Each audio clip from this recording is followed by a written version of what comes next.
Geçtiğimiz duruşma Sayın Genel Başkanımızla birlikte davayı takip etmiştik. Orada da hem avukatların esasa ilişkin itirazları vardı hem de aynı zamanda mahkeme savcısının Siyonist işgalci İsrail ile Türkiye arasında gerçekleşen antlaşmayı gerekçe göstererek davanın düşürülmesine dair mütalası vardı. Avukatların da buna yönelik itirazları vardı. Mahkeme başkanının esas hakkındaki mütalasını söylemek üzere kendisine söz vermediği, dolayısıyla Cumhuriyet Savcısının bu anlamda göstermiş olduğu bu tavrın ihsas rey olduğuna dair aynı şeyler bu mahkemede de devam etti. Doğrusu usulle alakalı tartışmalar. Mahkeme heyeti öyle görünüyor ki avukatların da dile getirdiği gibi bu mahkemenin düşürülmesine odaklanmışlar. Böyle bir tavır var. Avukatların da buna yönelik haklı itirazları var. Öncelikle bizler de Hüdapar olarak takip ediyoruz. Normalde bu dava bir ceza davası, tazminat davası değil. O açıdan mahkemenin bu şekilde Türkiye ile İsrail arasında varılan anlaşmanın neticesi düşürülmek istenmesini biz de hukuki açıdan da, insani açıdan da, İslami açıdan da doğru bulmadığımızı ifade etmek istiyoruz. Bizler Hüdapar olarak bu davayı başından beri takip ediyoruz. Hem insani noktada hem de İslami hassasiyetlerimizin bir gereği olarak.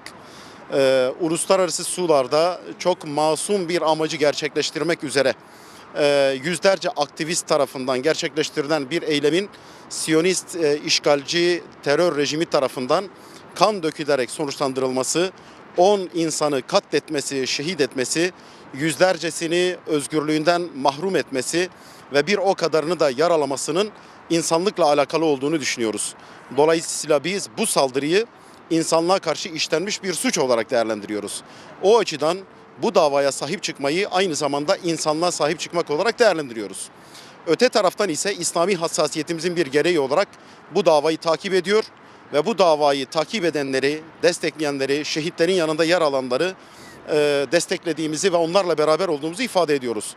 Bu dava neyle neticelenirse neticelensin, Mavi Marmara davası ve şehitlerimizi hiçbir zaman unutmayacağımızı ve unutturmayacağımızı, sürekli sahiplik yapacağımızı, uluslararası bir antlaşma gerekçe gösterilerek bu davanın düşürülmesinin hem mahşeri vicdanda hem de bütün Müslümanların nezdinde bir meşruiyetinin olmadığını, bu anlamda da bu davaya sahiplendiği için kovuşturma ve soruşturmalara uğramış, fiziki takiplere uğramış ve bunun neticesinde de bir takım üyeleri cezaevine atılmış. Mavi Marmara hassasiyetinden dolayı FETÖ yargıçları ve savcıları tarafından iddia olunan şekliyle kardeşlerimiz şu anda cezaevlerinde.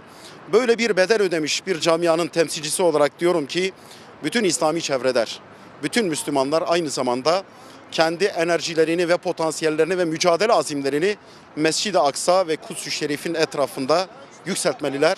Onların davasına bu şekilde katkıda bulunmuş oluruz.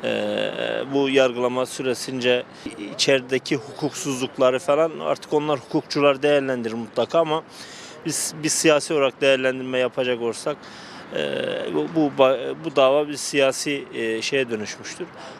Aslında İsrail ile Türkiye arasında yapılan bu anlaşma neticesinde Türkiye'ye verilen bu lütuf tazminatı da değil, lütuf parası ve ambargonun kalkmaması en nihayetinde bu anlaşmanın İsrail'in de halk nezdinde olmayan meşruiyetine bir meşruiyet kazandırmanın bir başka yanlışı olmuştur.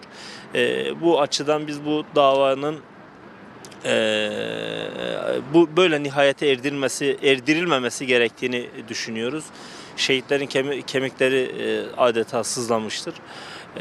Bunca verilen mücadelenin bir siyasi menfaatler üzerine bu şekilde sonuçlanması üzüntü vericidir. İçeride mahkeme değil adeta bir tiyatro oynanıyor gördüğümüz kadarıyla.